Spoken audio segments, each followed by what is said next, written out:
One can analyze the current system of governance of world affairs by examining three events. The first is the event of the 11th September 2001, which has indeed affected the entire world for almost a decade. We recall that at the time, suddenly the news of an attack on the Twin Towers was broadcast, using numerous footages of the incident. Almost all governments and known figures that mattered strongly condemned this incident. But then a propaganda machine came into full force. It was implied that the whole world was now exposed to a huge danger, namely that of terrorism, and that the only way to save the world would be to deploy forces into Afghanistan. Eventually, Afghanistan and shortly thereafter, Iraq were occupied.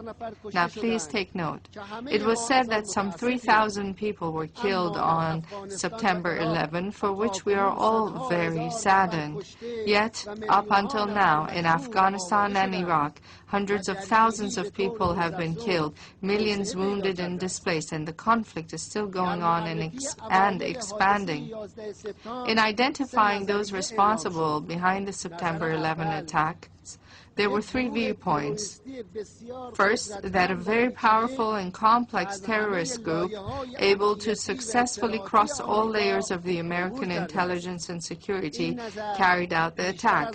This is the prevalent viewpoint, which has been supported mainly and advocated by American statesmen. Second, that some segments within the U.S. government orchestrated the attack to reverse the declining American economy and its grips on the Middle East in order to save the Zionist regime. The majority of the American people, as well as most nations and politicians around the world, agree with this view. Third, it was carried out by a terrorist group, but that the American government supported and took advantage of the situation. Apparently, this viewpoint has fewer proponents. The main evidence for this viewpoint links the incident with a few passports found in the huge volume of rubble and a video of an individual whose place of domicile was unknown, but it was announced that he had been involved in oil deals with some American officials. It was also covered up and said that due to the explosion and fire, no trace of suicide attackers was found. Regardless of each of these three viewpoints, there remain a few questions to be answered. First, would it not have been sensible that first a thorough investigation should have been conducted by independent groups to conclusively identify the elements involved in the attack and then map out a rational plan to take measures against them? Second, assuming the viewpoint of the American government, is it rational to launch a classic war through widespread deployment of troops that led to the death of hundreds of thousands of people to counter a terrorist group?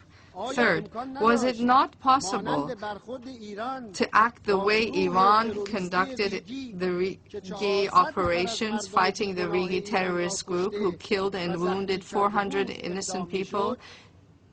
In the Iranian operation, no innocent person was harmed. It is proposed that the United Nations set up an independent fact-finding group for the event of September 11, so that in the future, expressing views about it, to ensure that the different views about it are not banned from discussion in the future. I wish to announce here that next year the Islamic Republic of Iran will host a conference to study terrorism and the means to confront it. I invite officials, scholars, thinkers, researchers, and research institutes of all countries to attend this conference. The second cause for the demise of the existing world order is the occupation of the Palestinian territories. The oppressed people of Palestine have lived under the rule of an occupying regime for 60 years, been deprived of freedom, security, and the right to self-determination, while the occupiers are given recognition. On a daily basis, the houses are being destroyed over the heads of innocent women and children. People are deprived of water, food, and medicine in their own homeland. The Zionists have imposed 5 all-out wars on their neighboring countries and on the Palestinian people. The Zionists committed the most horrible crimes against the defenseless people in the wars against Lebanon and Gaza. The Zionist regime attacked a humanitarian flotilla in a blatant defiance of all international norms and kills civilians. This regime, which enjoys the absolute support of some Western countries, regularly threatens the countries in the region and continues publicly to announce the assassination of Palestinian figures, while Palestinian defenders and those opposing this regime are pressured, labeled as terrorists, and called anti-Semites.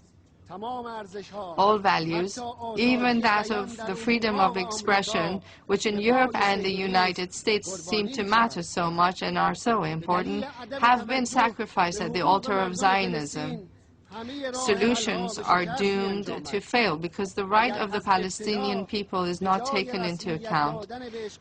Would we have witnessed such horrendous crimes if instead of recognizing the occupation, the sovereign right of the Palestinian people had been recognized? Our unambiguous proposition is the return of the Palestinian refugees to their homeland and the reference to the vote of the people of Palestine, all Palestinians, to exercise their sovereignty and decide on the type of government. The third cause for the demise of the existing order has to do with the outlook on nuclear energy.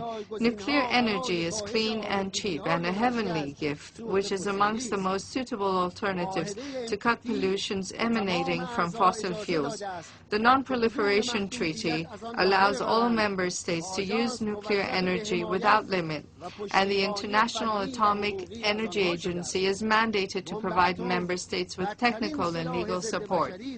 The nuclear bomb is the worst inhumane weapon and one which must totally be eliminated. The NPT prohibits its development and stockpiling and calls for nuclear disarmament. Nonetheless, please note that some of the permanent members of the Security Council and nuclear powers, i.e. those who hold the nuclear bomb, have resorted to a measure. They have equated nuclear energy with the nuclear bomb and have distanced this energy from the reach of most nations by establishing monopolies and pressuring the IAEA, while at the same time they have continued to maintain, expand, and upgrade their own nuclear arsenals.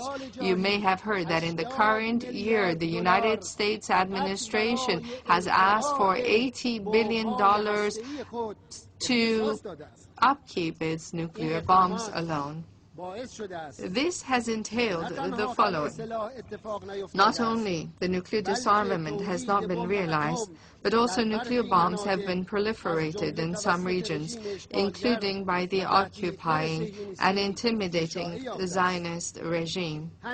I would like here to propose that the year 2011 be proclaimed the year of nuclear disarmament and nuclear energy for all, nuclear weapons for none.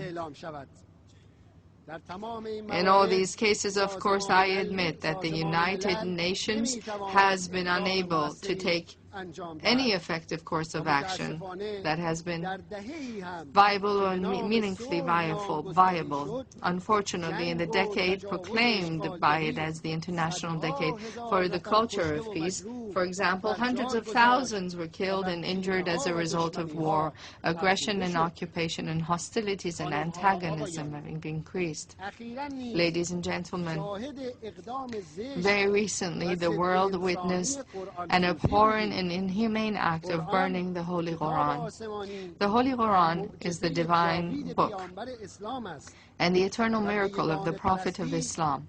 It calls for worshipping the one God, justice, compassion toward people, development and progress, reflection and thought, defense of the oppressed and resistance against oppressors, and it names with respect the previous messengers of God, like Noah, Abraham, Isaac, Joseph, Moses, and Jesus Christ, may peace be upon all the prophets, and endorses them. They burned the Quran to burn all these truths and good judgments. However, the truth cannot be burned. Quran is eternal, because God and truth are everlasting. This act, and any other act which widens the gap and distances between nations, is evil.